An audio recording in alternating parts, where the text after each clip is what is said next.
This is going to be a very hard film to talk about in like a normal review. So we are going to be talking full spoilers here. So if you haven't seen it, please go see it. I know it's very hard to get access to it right now, but please. It is astonishing work.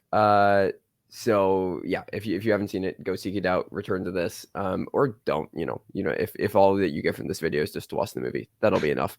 But yeah, we're just gonna get into it. It'll just kind of be a free-form conversation wherever it takes us, because this film it's a bit difficult to talk about, so we'll see where the conversation goes. I'll let you open. You saw this first and you became obsessed. Yeah, So. this is the best film I've seen this year. I've seen it 4 times. I've seen it twice. It's when a movie leaves me with a feeling that I haven't experienced before or can't really say what it is, that's how I know that it did something to me. And there were points in this film where I was just sitting there like that for minutes at a time, because what it was doing was so strong. The imagery in this film is strong. It's really bold and really strong. Really And angular too, as far as like the yeah, architecture, which I think is really interesting. Like it's very like I mean pointed in multiple senses of the word. yeah, Like, there definitely is kind of that Ackerman approach to certain scenes where you're just put on a pedestal in a room, like a fly on the wall, and just yeah, watch things happen. And it definitely moves more. Nazi Big Brother at points. Like Yeah, like the camera definitely moves at points and it edits a bit quickly in comparison to like an Ackerman movie, sure. But you do get a fly on the wall sense. And a lot of this movie is just viewing this family in their home doing, routine activity. And that like seemingly isn't very interesting. Like a lot of people would probably be really turned off if they heard that, especially audiences who, haven't seen that much, or that much that isn't really under the radar. But to me, like, it was during some of those moments where you see something that creeps up on you in a really weird way, where you know who this family is. You're very aware of their situation. I mean, the sound design, which we will get into later, which is like which, the I mean, best. we don't have to play coy about it. It's the family is a Nazi family Yeah, whose no, dad we designed the know gas that. chambers for the Holocaust. Like Yes, we know all of that. That's established. You go into the film if knowing nothing, you knew that, and so there's definitely a sense of intense, feeling going into it from that. You know that well, this is going to be serious shit. sure. And when you start the movie, you are given a 3-minute black screen after the title fades, and you are presented with one of the most obscure and singular pieces of music that I've ever heard in my life. I mean, Mika Levi has composed something that is so strange, so dynamic, so weird. It is often a score composed of sounds in the deep background that you might not know what it is. Is it people talking? Is it people yelling? Is It it mixes people sound alone? mixing even more. Like it feels like a Right, soundscape it just even more than the score. Like feels so different. You have choirs and voices that almost sound religious. Something there. There's something there that is so striking and so terrifying. And it immediately, whatever mood you're in before you watch that movie, when it starts, you snap out of something and you are in it. And your whole body feels like you are in a different being because of yeah. how weird this music makes you feel. And And I think that's yeah, sorry to go. I think that that's one of the opening pieces of just like how impeccable Glazer's tonal work is with this, and how kind of methodically he works you into that tone. Like one thing that really sticks out to me is I know it's a film very much about like absences and people leaving, not only like the absences of like what we're seeing, but also the absences of characters within the film and the absence of information. And you mentioned about like that they're a Nazi family, but like really, if you know nothing going into the film, if you don't know what the Holocaust is, if you don't know about World War II, like I'm just saying, like if you're a person living under a rock, you aren't ever told that this is bad. right. I was just And about to say that. Yeah. all of the horror, like all of the horror comes in your mind. Yeah. And it is a horror film almost like where it feels like Glazer is like daring us to find this family interesting and become invested in their family drama, and like he's challenging us almost to not find it interesting, right? And because we do know about history and we do know what this is, and that the terrifying things are what we're not presented with. And I Yep. think that that is so kind of I don't know, precisely established when the dad is kind of blindfolded and let out, and it's the first time that we're in the yard, and we hold on a shot that's where like the back of the camera would be facing like against the wall that separates them from the internment camp, and the camera slowly moves around until it does a complete 180, crossing the 180 line, to the point where after multiple shots we finally see what is behind the wall after making a full move around the backyard. And at that point is when you have the realization, again, if you went in completely blind, about what's going on. But again, it's patient, and it's tempting you to become interested, and it's tempting you to find something engaging and find something to identify with about this family before it reveals to you what is going on. Yeah. No, and it doesn't even like lead up to the showing of the camp in a suspenseful way. Like, it isn't built No. to it. But Yeah, it like, isn't like a reveal. no, Like, but it is at the same time. exactly. And also, like, I was mentioning this, how like the first few minutes are just transcendent. Eventually the score begins to fade out, and as it starts to fade out, it fades out rather slowly. You hear sounds of birds chirping and leaves, rustling in the wind and grass. And as the score fades out, that noise fades in more, and then you cut to seeing them at the Almost that single comforting in shot. a way. Like, Yeah, the noise volume of those sounds, of the birds, of the grass, of the leaves, are the same level as those of the gunshots and the screaming and the chimneys burning in the camp that they hear around the house all the time. And the way that the sound design incorporated that was so seamless and so subtle. And it lets you as a viewer understand that to these people, there is no difference. Those are and all again, just it's challenging background. you to identify Yeah, with that, and like, it's when challenging you're you a to kid, become immersed with them. one of the first things that you do to learn, because as humans we instinctively want to learn, is imitate others and imitate other behaviors. And something that a lot of kids love to do is just imitate sounds that they hear, especially if they're funny or new in some way. And there is one little moment in this film when the little boy, the son, is just playing with little figurines on the floor or something, and he imitates the sound of the gunshot, just like how a kid would imitate the sounds of like an animal or something they saw on TV. There is no difference. And that is why this is a fucking brilliant depiction of the banality of evil, because that is what they are conditioned to learn. To that kid, that is something completely normal and harmless and just a background noise in the environment of his life. And to us, understanding the context, we know that that means death. We know that that means violence. We know that that means genocide. But to that kid, that is so normal. I think it's also interesting, though. Glazer mentioned in an interview, Glazer mentioned in an interview that he didn't want the film to feel like it was comfortably in the past, No, and and you don't like, feel that at all. It's so no, present. and bringing up the example with like the toy soldiers and the gun, like you can go, like I remember going into like Toys R Us when I was younger, and you can go and buy toy soldiers of like U.S. Yeah. Military toy soldiers, and I remembered like I had friends who would like set them up, and they would play with the guns and have them Oh like yeah. kill each other, right? We sell Nerf guns at stores, right? Like what we do, like we still like instill these like ideas of like violence and things like that in the same way with kids. And I think like again, he's challenging us to not identify. And I think that the terrifying thing is that we can find things to identify, and we can find things to connect back to our own lives from these people and find similarities to the present day from them. And Yeah. that's the terrifying thing, because the entire time he's daring us, like, don't identify with them, don't connect with them. And in the end, you realize that no, like there it is, and this is relevant now. And what this family is relevant to families now. Mhm. And again, that's the terrifying thing. But he never tells us that. He never tells us to feel that, Glazer. He never explicitly is trying to, has a moment where he's supposed to make us feel that. It's something that revelation is going to come at a completely different timing, at a completely different way for every single person. But it will happen if you're engaging with the film. And that is the terrifying thing. And that's also just why Glazer's direction is so genius, with how he I don't know, like how he makes everybody able to feel that.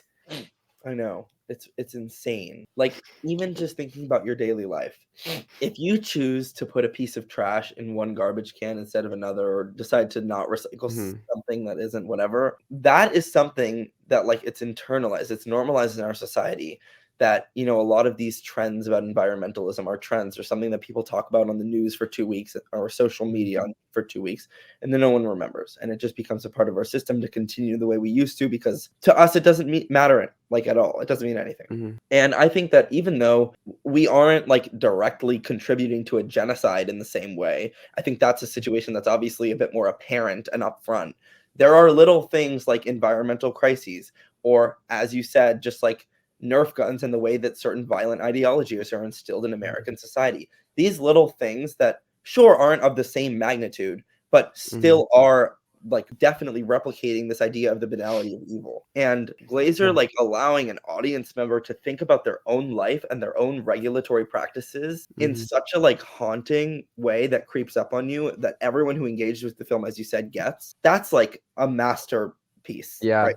I mean, but even on a greater level from our own lives, like our government is currently funding and engaging with a genocide right now, at the time of recording. And like, I mean, the internment, camps in the Auschwitz that we see within the film look strikingly similar to the open air prisons in Gaza. And I mean, obviously, I don't think that was something that was like it hadn't happened. It hadn't escalated to the point where it was at the time of the filming at the time of the filming.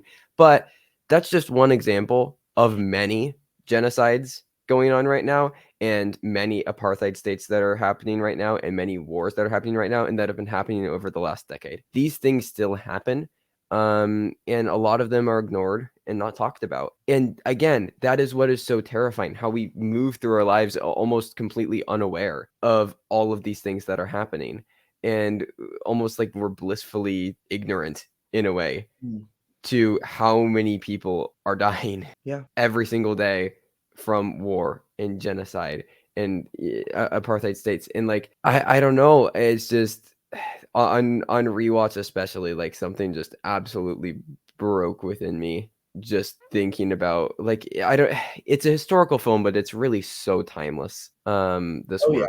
And you can really connect it to any point in history, which is just the idea that the idea that it is timeless is devastating emotionally to think about. But it's a film that makes you feel a lot of things, despite the fact that like you think you should feel emotionless towards everything you're watching. Yeah. But it really makes you feel a lot of things. There's 2 moments in the film that were the most striking to me.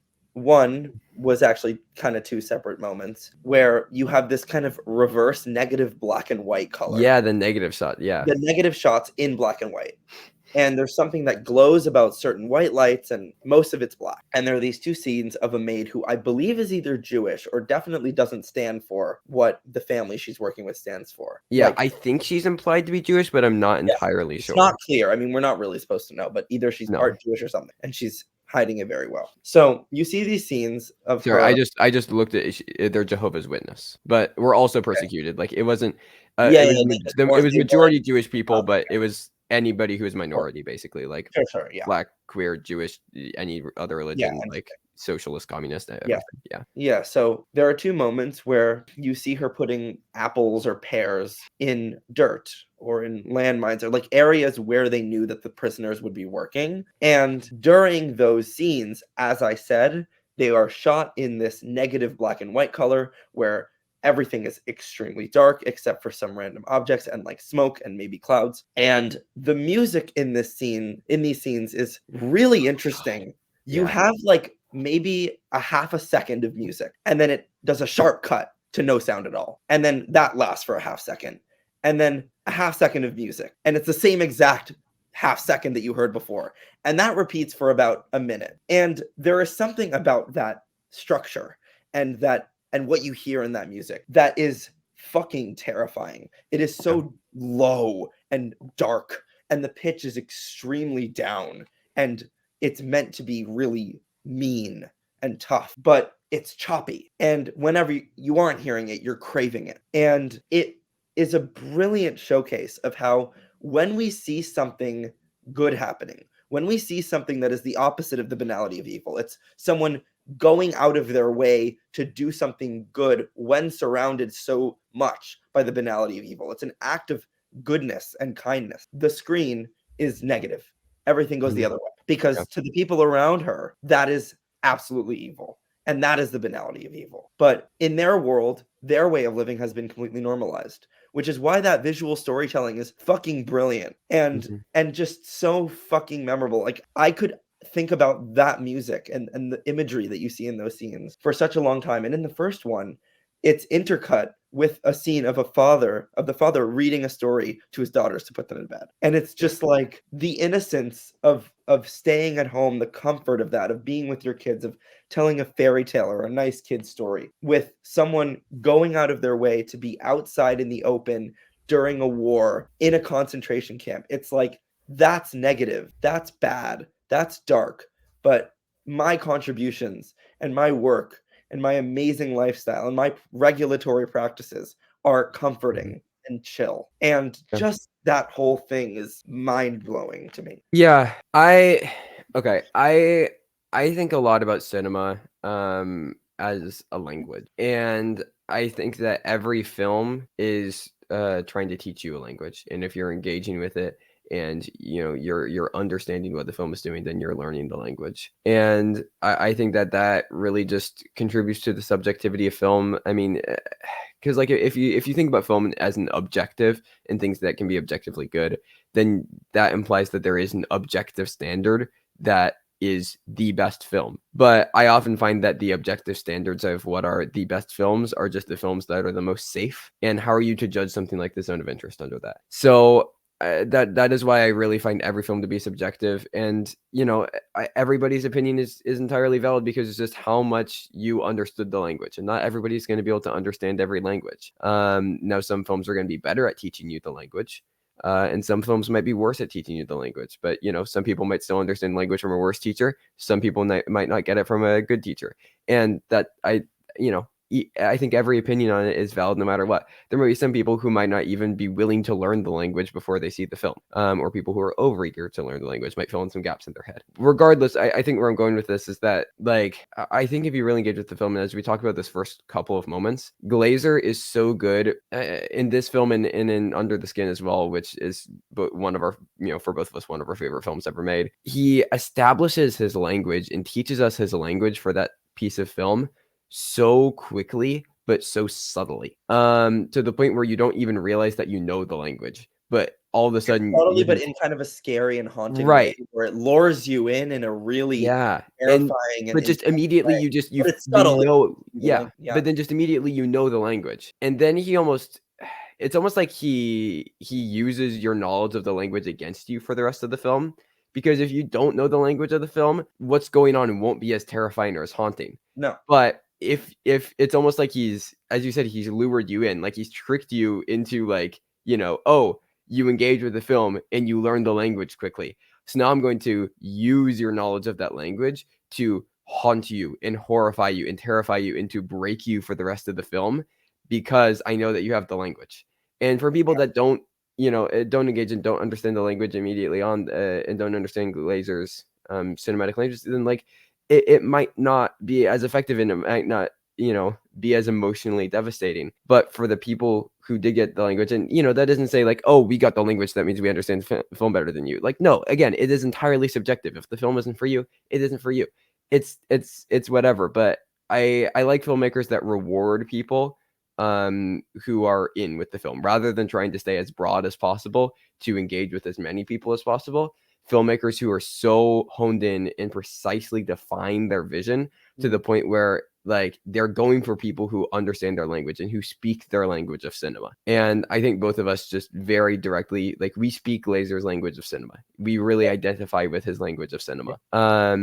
And again, it just like it's like he uses it against us, and I love that. Yeah, it's such a challenging film to watch, but in such a fun way. Like, you want to, like, we want to engage with this movie. We want to be terrified by it. We want to feel all of the things that he wants us to feel, and feel all of the things that he might not want us to feel. And when I watch a movie like The Zone of Interest, it kind of gives me hope that there are still geniuses who have sparks of something to make films so special like they always have been. And this just reminds me of why we are all beautiful and alive, and why cinema is the only way, the best way to communicate something in an art form because it is a Mhm. uniquely audio-visual experience. You Yep. can't get the feeling that you get from the zone of interest from reading something or from seeing something or from hearing something. There's a synthesis to all of these ideas and a very Mhm. unique creation that distinctly performs on all three of these fronts that allows it to be so special and allows it to make you think, yes, this is something that has to be a film. And if it was Mhm. anything else, it wouldn't work. And anything that it does wouldn't even remotely feel the same way. The impact wouldn't even remotely be the same way. But I watch this movie and I say, that is something that is screaming, I have to be a film and I know my place. It can argue its way through anything. It is just one of the most Yeah. singular, creative, And artistic visions I have ever seen in my life. yeah, I mean, and again, I want to touch on the ending briefly because that cut back. So at the very end of the film, we see Rudolph after the party when he's drunk, right? And he seems to have this like premonition of what is to come afterwards, and we see like these maintenance workers cleaning up like in what is now a Holocaust museum. I think it's is implied to be his house that is turned into a museum. Maybe or the stairs that he was walking through, like that. Yeah, I Yeah. I I can I can't tell one of those two things. I can't tell what it's supposed to be. Regardless, we see a modern day Holocaust museum and maintenance workers just cleaning up as they're seeing like all these abandoned like suitcases and shoes and I think they're like hats, right? And then we cut back to him and that cut back to him back on the stairs as he's looking directly into the soul of the camera is one of the most powerful cuts I've seen this year. Like there are three cuts that just emotionally like devastated me this year. It's that one. It is the one in Anatomy of Fall when they're in the court, right after their fight scene, their argument scene, and then it is the one at the end of Past Lives when they're saying goodbye. And all of those cuts, they aren't flashy, they aren't showy, but they just bring you back to the moment. Every single one of them. We've strayed away from the moment, and they bring you right back to the moment where you were at the perfect time after the information you've just absorbed. Yep. And it is excellent. And it is an excellent way to end the film. And he just moves on because it's almost like he's not even interested. He isn't entertained by the idea because the film isn't even, I don't think, meant to be entertaining on a surface level. The entertainment, what's everything that's interesting is happening with how you're engaging with the film. And if you aren't willing to engage with it, I don't think you're going to find that much entertainment from it because should the Holocaust be entertaining? Probably not. And I think Glazer recognizes that. And he lets all of the horror, like he does, there's no reenactments. He didn't show, right? The only time that we see really like the aftermath, we quite literally go to the present day and see the aftermath. But again, it doesn't have to be entertaining. He doesn't have to show us the horror because he can allow us to create the horror within our head. And I don't know. I really I believe that this is like a groundbreaking piece of cinema. This is a watershed moment. This is I mean it's one of the greatest films ever made. And it's like I don't know. I mean, this is going to be something that just like Ackerman and Reichardt and Varda are some of my biggest inspirations. Like Glazer is also in that in that piece, like along with like Bergman, like all these inspirations for the type of cinema that I want to make and how I want to communicate ideas as a director. I think Glazer's I don't know, like his work is essential to the film canon, especially this and Under the Skin. Just astonishing stuff. Okay. I don't know if we have any final thoughts or if we just want to leave it at that. I have a lot more to say. Well, But I know, but we I'll can't. say This I'll can't be say 2 one more hours. thing on the Okay, ending. go ahead. Well, when we cut to the future, I think Glazer makes a really interesting point because it's this very mundane, like again, fly on the wall shots of Yeah. these women cleaning an area. Some of them have headphones in. A lot of them are just, they're doing their job. What is the difference between watching that and watching the family do their daily activities? Because when we see those women clean, Context. they're bored, they're listening to music, they're there to get paid, whatever. That's fine. I mean, maybe this is another critique on capitalism that I can go on about. Sure. Yeah. But they are ignoring a history. They are ignoring a nuance. They are not present in what they're doing. And I think Glazer makes a very strong point there to communicate that we need to talk about history and we need to learn about history in a more open way. and more people need to understand the tragedy of these events, because if not, then obviously we will repeat ourselves, but we also just will not understand how others can get hurt, and how we can damage and hurt the minds of others. And Yeah. just that cut between the two of them, Yeah. how real it was, is just jaw-dropping. Every Absolutely. single aspect of this movie is so incredibly amazing and special. Yeah. It's one of the best films. Yeah, it's one of the best films ever made. I mean, yeah, and I'm sure like we could both talk about this film for probably another hour. But And not say the same thing twice. and not say the same thing twice, but I think we'll probably leave it there for now. We might revisit this at a later point to have an even longer conversation about this. But we're already approaching 30 minutes, so I feel like we'll leave it there.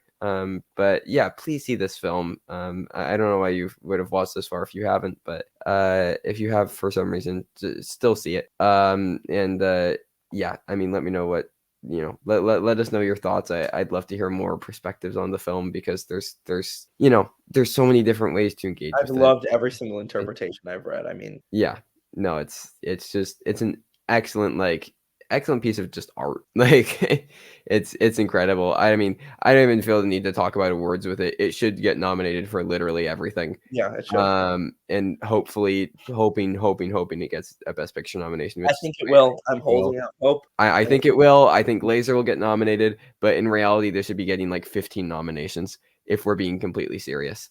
Absolutely. But yeah, those are our thoughts on Zone of Interest. Hopefully, this was cohesive in some way. I think it was.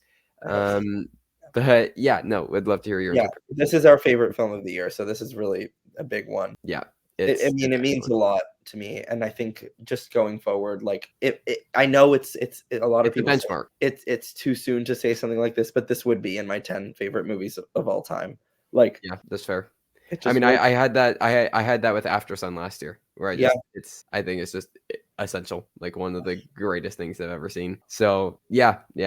But okay, we'll leave it there. Thank everybody for watching. Stay tuned for more reviews. I mean, Thomas and I are going to do a review for All of Us Strangers, which is my other favorite movie of the year. That's also Thomas's favorite movie of the year. So like, we're gonna have another very good conversation about that. We'll have a review for American Fiction coming soon. Plenty more conversations about what a great year for cinema. So stay tuned for those. But until next time, thank you for 10 out of 10 for both of us. Oh, 10. Sorry, yeah, ratings 10 out of 10. Jesus. 11 out of If 10. you couldn't tell, we're giving this a fucking 57 out of 10. Yeah. But yeah. If that wasn't already clear, it's a 10. But yes, until next time, thank you everybody for watching. Stay safe and goodbye.